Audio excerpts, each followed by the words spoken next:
Hello student, today we will discuss about the variation. What is mean by variation? Variation, it means difference of the two variables. Here we see if two variables x and y are in direct proportion, we write it as x in direct proportion. This sign is in direct proportion sign. इन हिंदी मराठी में जो हम 4 लिखते हैं उसको यहाँ पे sleeping line में लिखा है x प्रोपोर्शन y। ऐसे वहां पे बताया प्रोपोर्शन वर्ड के लिए वो साइन यूज किया जाता है। देन यहाँ पे देखो हमने k वर्ड यूज किया है। k का मतलब क्या है? k called constant of proportion, constant of proportionately.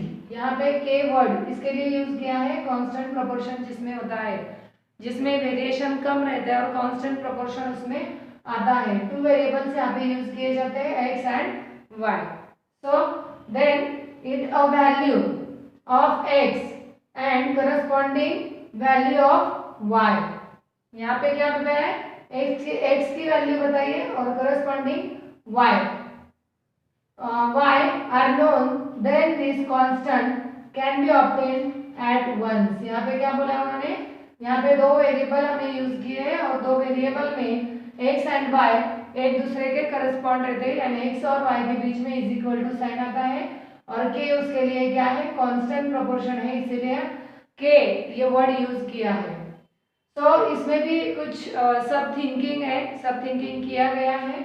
तो इनवर्स वेरिएशन, इनवर्स का मीनिंग आपको मालूम है व्यस्त, बिजी रहना, व्यस्त रहना। तो यहाँ पे देखो inverse variation, if x and y are two variables, हमने वहां ऊपर भी बताया कि यह दो वेरिएबल्स हैं, such that x varies directly as 1/y।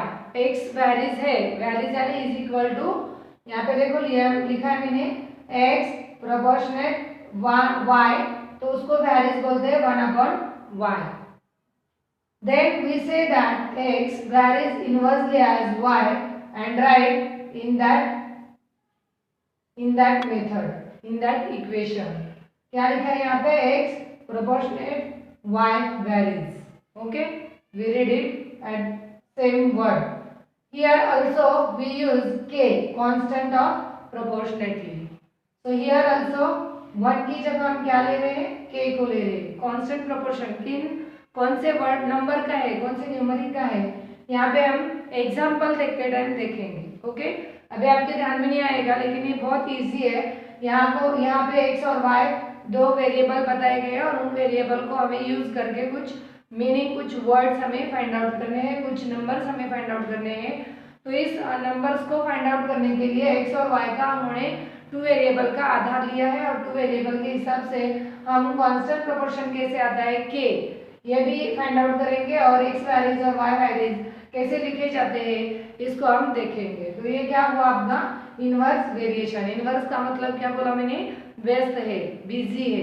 तो व्यस्त कैसे रहते हैं कि यहाँ पे वो एक दूसरे के साथ प्रोपोर्शनेटली वैरीज रहते हैं, इसीलिए यहाँ पे x proportionate varies of y। सो यहाँ पे वैरीज यानी कांस्टेंट प्रोपोर्शनेटली फिगर के लिए हमने k यूज किया है वर्ड। तो हम आगे एग्जांपल देखेंगे, आपको उसके उस एग्जांपल में उन्होंने यहाँ पे कैसे वेरिएशन किया है ये ध्यान में आएगा। ओके, तो नेक्स्ट जॉइंट वेरिएशन। जॉइंट यानी हमें मालूम है जो चिपका हुआ रहता है, जॉइंटली रहता है, जिसको जोड़ा जाता है। तो ए वेरिएबल x इज, यहाँ पे दो पॉइंट मैंने लिए, इसमें जॉइंट वेरिएशन कैसे दिखाई देता है तो उसका एग्जाम्पल भी हम देखेंगे। A variable x is said to vary jointly with respect to the variables y z। अभी देखो यहाँ पे z को उन्होंने चिपकाया है, z को यहाँ पे लिया है, यानी यहाँ पे उन्होंने क्या किया है? जो x है, जो x said to vary jointly with respect to variable y and z if it varies as their product. उनका जो प्रोडक्शन हुआ है उसको कैसे वेरी किया है? That is x proportionate varies of y z। Jointly दो प्रोडक्ट का यहाँ पे वेरिएबल 2 है x और y, लेकिन उन्होंने यहाँ पे तीसरा प्रोडक्ट लिया है और उसको जॉइंटली कनेक्ट किया है। तो इसके लिए जॉइंट वेरिएशन इसको ऐसे उसको बोला है। फिर यहाँ पे उसका भी कांस्टेंट प्रोपोर्शन कैसे आता है ये हमें फाइंड आउट करना है। ओके, तो आपके ध्यान में आ रहेगा कांस्टेंट प्रोपोर्शन के लिए के यूज किया है और वेरिएबल दो बताए गए हैं एक्स एंड वाई, और ये जो साइन है उसको प्रोपोर्शन बोलते हैं। एक्स और वाई का हमें प्रोपोर्शन फाइंड आउट करना है। एक्स वाई में कैसे कॉन्स्टेंटली वेरिएशन आते हैं वो हमें फाइंड आउट करना है। इनवर्स में भी हमने वही देखा है, यहाँ पे वैरीज 1/y यहाँ पे बोला है, तो ये के यूज करके कांस्टेंट वेरिएशन वैरीज में भी कैसे आता है ये हमें फाइंड आउट करना है। जॉइंट वेरिएशन में क्या होता है, जॉइंट वेरिएशन में भी उन्होंने z को यहाँ पे ऐड किया है, z को यहाँ पे ज्वाइन किया है, यानी तीसरा वेरिएबल यहाँ पे लिया है। दो वेरिएबल के साथ तीसरा z, ये वेरिएबल हमने उसमें ऐड किया है। वेरिएबल यानी प्रोडक्ट एग्जांपल हमने यहाँ पे लिया है, x प्रोडक्ट, y प्रोडक्ट और z प्रोडक्ट। ये तीन प्रोडक्ट हमने यहाँ पे बताया, और तीन प्रोडक्ट का कैलकुलेशन करते टाइम उसकी अमाउंट या उसकी फिगर फाइंड आउट करते टाइम उसमें कैसे वेरिएशन आते हैं ये हमें सर्च करना है। तो यहाँ पे हमने वेरिएशन का इंट्रोडक्शन देखा, यहाँ पे फर्स्ट पॉइंट देखा जॉइंट वेरिएशन कैसे आता है। जॉइंट वेरिएशन में constant proportion of X Y with Z हमें यहाँ पे न्यूमेरिक में भी फाइंड आउट करना है। तो आगे नेक्स्ट जॉइंट वेरिएशन का नेक्स्ट एग्जांपल यहाँ पे बताया हमने, a variable is said to vary directly as Y and inversely as Z. Y को और जेड को उन्होंने वैरी किया है, जैसे कि वैरी का मतलब मैंने यहाँ पे बताया आपको, डिवाइडेशन करते हैं हम, यहाँ पे भी वैसे ही किया है। If it is vary as Y upon Z that is X proportion Y upon Z. यहाँ पे एक्स का प्रोपोर्शन वाई जेड के साथ कैलकुलेट करना है को उसको हमने वैरीज किया है। सो यहाँ पे क्या किया फिर के यानी कांस्टेंट उसका प्रोपोर्शन हमने फाइंड आउट करने का सोचा है। यहाँ पे उन्होंने बताया as per the mathematical rule. तो यहाँ पे हमें वो भी कांस्टेंट प्रोपोर्शन कैसे आता है वो फाइंड आउट करना है। फॉर एग्जांपल यहाँ पे बताया, देखो फाइंड एक्स वैल्यू, यहाँ पे हमें एक्स वैल्यू फाइंड आउट करनी है। उसके कुछ एग्जांपल्स मैंने यहाँ पे लिए हैं। इफ 6 इज टू 15, तीन वेरिएशन यहाँ पे बताया है, तीन प्रोडक्ट है और चौथे की हमें एक्स फाइंड आउट करनी है फिगर। हम यहाँ पे एज्यूम करते हैं कि चौथा जो वेरिएशन है उसका जो अमाउंट है हमें वो फाइंड आउट करना है। उसके लिए हमने एक्स फिगर उसका एक्स न्यूमेरिक हमने एज्यूम किया है। यहाँ पे देखो 6 is to 15 and 2 is to X. कैसे लिखते हैं हम, इज टू रहता है तो उसके हम क्या समझते हैं, डिवाइडेशन। तो यहाँ पे देखो दैट इज हम ऐसे प्रोपोर्शन में इसको लिखेंगे 6/15 और 2/x, बीच में उसका इज इक्वल टू साइन आएगा। अभी ये हमने सीखा है, हमने इसको फाइंड आउट किया है और हमने ये सॉल्व भी किया है। 5th स्टैंडर्ड से 9th 10th स्टैंडर्ड तक हमने ये इजी इक्वेशन सॉल्व किए। तो यहाँ पे देखो अभी ये क्रॉस मल्टीप्लिकेशन हो जाएगा, देयरफॉर यहाँ पे क्या आएगा 6x is equal to 15 into 2। सही है ना, 6x is equal to 15 into 2। हमने क्या किया यहाँ पे क्रॉस मल्टीप्लिकेशन। देयरफॉर यहाँ पे 6x इज इक्वल टू कितना है, 15 2 30। देन देखो आगे x इज इक्वल टू क्या होगा यहाँ पे 30 डिवाइडेड बाय 6 यहाँ पे मल्टीप्लाई है, तो यहाँ पे लेफ्ट साइड पे मल्टीप्लाई है तो राइट साइड पे जाएंगे तो वो डिवाइडेशन में आएंगे। तो x की वैल्यू कितनी आएगी, देखो यहाँ पे 3 1 3 0, 3 2 6, 2 1 2, 2 5 10। सो यहाँ पे x की फाइंड आउट वैल्यू की है हमने 5। ओके, तो आपके ध्यान में आ रहेगा, इक्वेशन सिंपल से है। सेम यहाँ पे मैंने एक एग्जांपल दिया है फाइंड आउट करने के लिए। x की वैल्यू हमें यहाँ पे फिर फाइंड आउट करनी है। यहाँ पे देखो 15 इज टू 27, सो वैसे ही लिखेंगे हम 15 divided by 27 is equal to, इसको हम दैट इज बोलेंगे, और यहाँ पे देखो x divided by 45। Okay, okay समझ में आ रहेगा। हम यहाँ पे क्या कर रहे हैं, अभी उसको इक्वेशन में बनाएंगे। यहाँ पे हम क्रॉस मल्टीप्लिकेशन लेंगे, therefore 15 into 45 divided by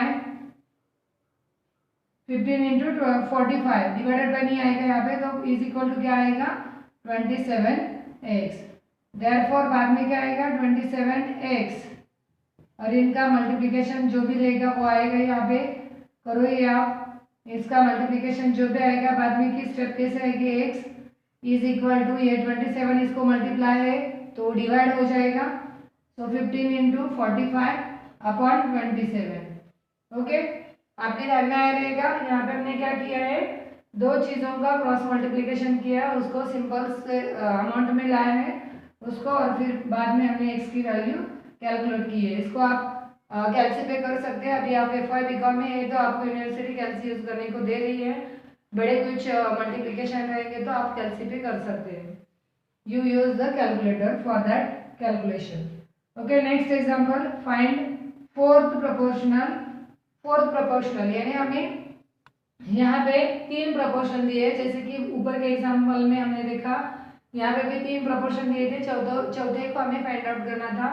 same तरह यहाँ पे भी तीन प्रोपोर्शन दिए हैं 6, 8 और 10, और हमें क्या फाइंड आउट करना है, अभी x की वैल्यू फाइंड आउट करनी है। ओके, अभी यहाँ पे हम x की वैल्यू फाइंड आउट करते हैं तो हमें यहाँ पे दिखता है 6:8 एंड 10:x, यानी फोर्थ जो प्रोपोर्शन है उसकी वैल्यू हमें दी गई नहीं है। तो हम इसको इक्वेशन में लाएंगे। यहाँ पे देखो, अभी डिवाइडेशन करेंगे इसका, 6/8 is equal to 10/x। Okay, समझ में आया आपको। अभी आगे देखो, देयरफॉर अभी इसका क्रॉस मल्टीप्लिकेशन करेंगे, 6 is equal to 10 into 8। Therefore 6x is equal to 10 into 8, 80. Then therefore x is equal to 80 upon 6 and x is equal to कितना आया, 2 3s are 6, 2 4s are 8, 0, then 3 1s are 3, 3 1s are 3 and then 10 आए remaining, तो 3 3s are 9. So x is equal to 13.33। Okay, ये आगे बढ़ता ही जाएगा क्योंकि उसमें रिमेनिंग वैल्यू नहीं आएगी। ओके, तो x की वैल्यू कितनी आई, 13.33। देन और एक एग्जांपल मैंने लिया है, यहाँ पे एज दिया है, age of Madhav Ajit Dilip are in continued proportion. Madhav Ajit और दिलीप का कंटिन्यूड प्रोपोर्शन है, अभी कंटिन्यूड यानी जॉइंटली, जहाँ पे हम ज्वाइंट करते हैं, जहाँ पे हमें उनको जोड़ते हैं, कंटिन्यूअसली प्रोपोर्शन है माधव अजीत और दिलीप का। Proportion if Madhav is 4 years and Dilip is 9 years। देखो यहाँ पे माधव फर्स्ट में है, माधव का 4 years है और दिलीप लास्ट में है, उसका 9 years ओल्ड एज है। ओके, माधव 4 साल का है और दिलीप 9 साल का है, और बीच में कौन है, अजीत। जो बीच में रहता है उसको हम क्या बोलते हैं, मीन। ओके, हम बीच में जो रहते हैं उसको क्या बोलते हैं, मीन। तो अभी मीन यानी क्या, कि उसका जॉइंटली वेरिएशन है, a is to b and b is to c, इसके हिसाब से ऐसा वेरिएशन आएगा उसका, a is to b and b is to c। Okay, so same like that, let be Ajit is x years old. Ajit का हमने as क्या किया है, x years ऐसे एज्यूम किया है, यानी हमें यहाँ पे कैसे तीन प्रोपोर्शन का प्रॉब्लम दिया गया है, तीन प्रोपोर्शन का ये सम है, उसमें हमें माधव अजीत और दिलीप तीनों की आयु देखनी है। तो उन्होंने माधव की और दिलीप की दी है, अजीत की नहीं दी। अजीत को हमने मीन माना और उसके लिए अजीत का जो एज है उसको हमने एक्स एज्यूम किया। तो यहाँ पे देखो क्या हुआ अपना कैलकुलेशन, फिर इक्वेशन 4 इज टू एक्स,